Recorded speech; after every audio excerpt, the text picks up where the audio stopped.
Remember the days of the license Raj? Probably not if you're a millennial or a Gen Z, but you may have heard stories from old-timers, like the one where Bajaj, the automaker, had to acquire special permissions to manufacture scooters, or the time when they were hauled up for overshooting the production quota, or perhaps accounts of people who had to procure a license to own radios. It was wild. But why are we talking about the license Raj now? Well, it seems the government may have gone overboard with a few things while drafting India's draft telecommunication bill of 2022, and it might change how people do business in India. The entire issue boils down to a simple change in definition. The government wants to redefine what telecom services actually mean. Right now, you have to be using physical infrastructure to qualify as a telecom provider. You know, like Airtel, Jio and VI, and they pay a fee to use airwaves. But now, it looks like the government wants to include over-the-top platforms such as WhatsApp in its purview too. Their contention is simple. Take for instance WhatsApp. It has nearly 500 million Indians on the platform. You can text, make voice calls, dabble with video calls, and substitute it for most traditional telecom services.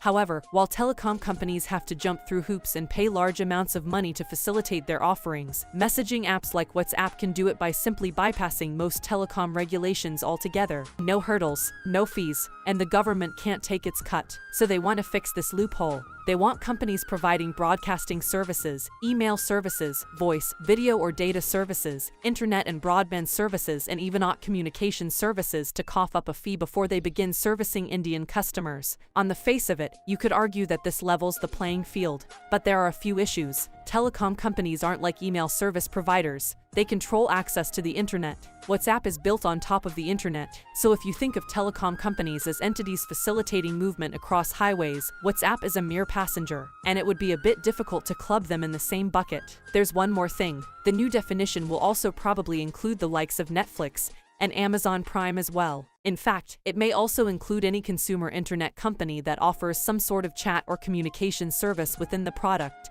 And if the ambit expands indiscriminately, cab aggregators, food delivery apps, dating apps, and stock trading platforms with customer chat support could also be forced to procure a license before operating in India. Sure, the draft bill does make room for exemptions, but these exemptions could become arbitrary based on the whims and fancies of the government. Crazy, no, but it's not just that. Say you're a user of a messaging app or an OTT platform. The onus is on you to figure out whether the company has received the requisite licenses from the Indian government.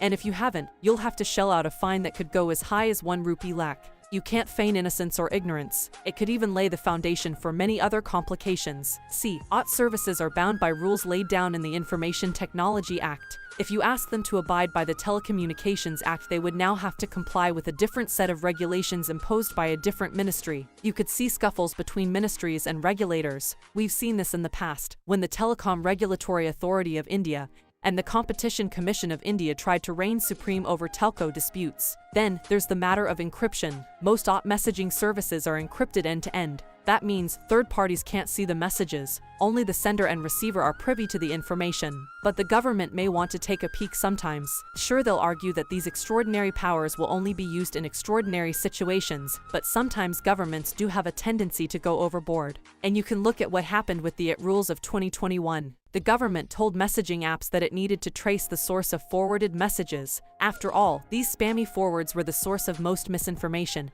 and problems in the country, the fake news variety. But even that would have affected end-to-end encryption and privacy. The government could ask for the source of any such message targeting the sender. So, WhatsApp sued the Indian government to block this rule. But that lawsuit is ongoing. Anyway, these are just a few problems in the draft that experts have highlighted, and it's not the final bill yet. The government has taken feedback from everyone. It'll probably pour through it all and come up with the final version by mid-2023. Maybe it'll decide to water it down a bit, or maybe it won't. Let's just hope that the license Raj and privacy intrusions don't prevail.